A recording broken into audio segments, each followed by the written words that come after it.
Football is a simple game.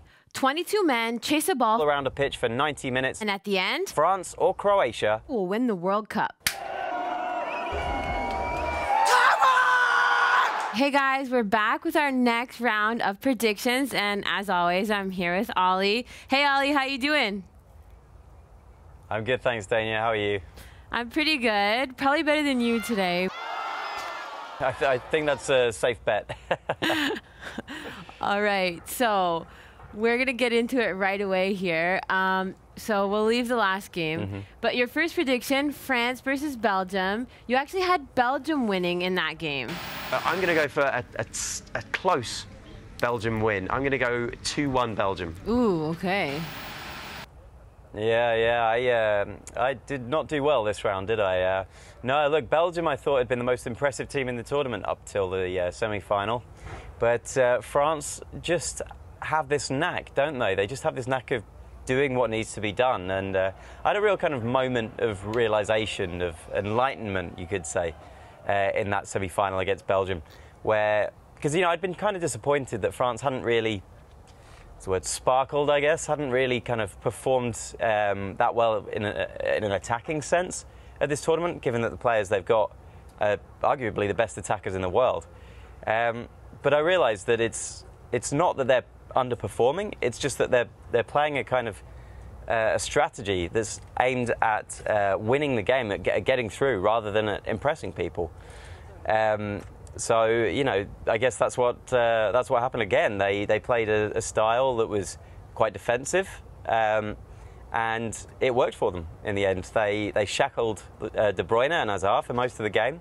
Kante was brilliant, Matuidi was brilliant, and another great ball from Griezmann, who I think low-key has had a very good tournament, gave him TT the chance to score the winner. Yeah, totally. Like, really great performance from Kante. I mean, he's been great throughout the whole tournament. But what do you make of the Belgian players after the game saying, oh, this is anti-football, and I'd rather lose with Belgium than I'd rather lose with France? Yeah, that was Hazard, I think, wasn't it? And yeah. Courtois said he would rather have been beaten by Brazil in the quarters than this France team in the semis, because at least Brazil tried to play football. Yeah. I mean, look, it's the kind of salty comment that you get after you've lost a big knockout game.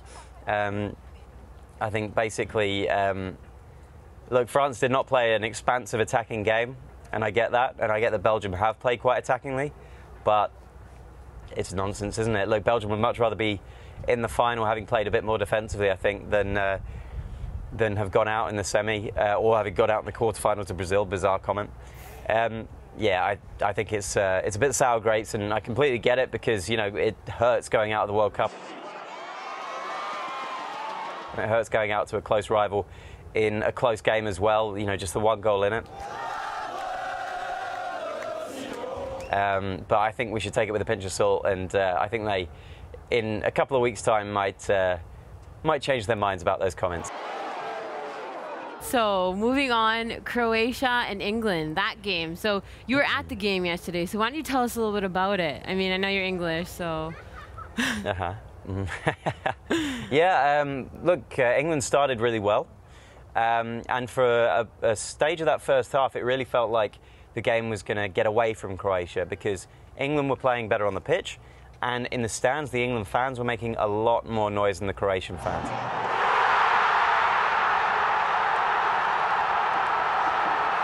On top of that, the Russian fans were booing Vida, the Croatian centre-back, after the comments he made after Croatia's win over Russia. So I think he said "glory to Ukraine" or something like that in a social media video. Now, that did not go down well with the fans here.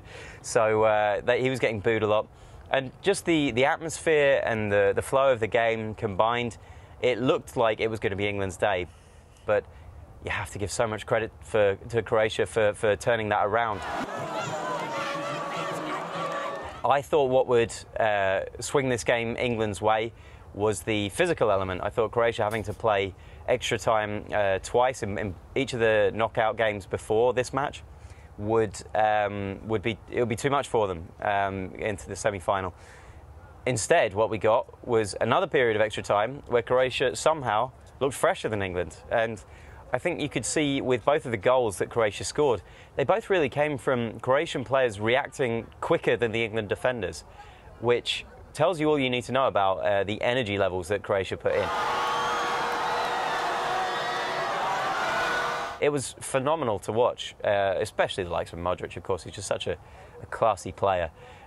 Once he got his foot on the ball towards the end of the first half and then through the second half and extra time, he dominated proceedings, and England just didn't have an answer, and they stopped doing what they've been doing well at the tournament so far. The set pieces weren't dangerous for the most part, and they made these silly errors in defence. They just weren't as switched on. So, yeah, it was a bit of a surprise from an England perspective. I think they performed worse than they have done in other games. And amazing from Croatian perspective that they still had the legs. After 240 minutes in the last two games, they went another 120 this time out. Phenomenal. I think it really showed like good game management on the part of Croatia, and I think that's really where their experience came through. So, yeah, we're going to take now in the final France against Croatia. So, what do you think? Give us your thoughts on this. Well, having just told you that my entire logical basis for my last prediction on England-Croatia was proved complete nonsense, I'm going to double down now and say that fitness is going to be the key in the final. I mean, 360 minutes of football in the knockout stages already for Croatia. That's got to be killing them, you know. To put it in context, France have won all of their games in 90 minutes. So essentially, Croatia have played an extra game of football to France in the knockout stage alone. I think that's at some point, it's got to have an effect, surely. And couple that with the fact, of course, that France are just a much better team than England are. They're much more solid defensively, for one thing. I can't see the likes of Varane and Umtiti making the kind of mistakes that, like Kyle Walker, for example, for Croatia's first goal last night did. You know, Griezmann, as I already said, I think low-key he's had a very good tournament. He hasn't performed in the way that the France team generally, he hasn't sparkled as we were expecting him to, and in the way that maybe Mbappe has. But I think he's actually been more effective. You know, he's been getting goals, he's been getting assists. The assist again for Umtiti in the last game. I think he's going to be crucial again, and Mbappe too. If he can run at a tired Croatian defence, that could be all France need. Yeah. Okay. So, what do you think the score will be? I think it will be comfortable for France. I think they'll win it 2-0. Okay, so Ollie Moody has France beating Croatia in the final 2-0. I guess we don't even have to talk about the third place game because it's a little bit fresh still. Yeah. I mean, yeah, look, it's not a game necessarily that gets people excited. Yeah. But I think it might actually be quite a good game of football, precisely because it doesn't really mean anything, you know. England will want to go out with a bang after having such a positive tournament. And Belgium will want to prove that they are better than they showed in that France game.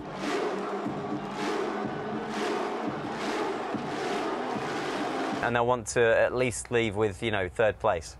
Yeah. They won't want to lose to an England team that, frankly, they are better than. So I think it could be an interesting game. And from the English perspective, I hope it goes well for Gareth Southgate and his team, because they have completely changed the narrative around the English national team at this tournament. Nobody had any real expectations of England going into the World Cup, and they just turned around what people expected to happen. They took a negative in most World Cups in terms of the attitude towards the team, and they turned it into a positive. They've brought the fans and the team much closer together. It feels a little bit like 2006 with Germany. You know, the way that suddenly you just had this connection between the players and the fans that hadn't really existed in the same way in the years preceding it. So I think there's a lot of positives for England to take from this from this tournament. All right, perfect. Well, we'll see what happens in both of these games.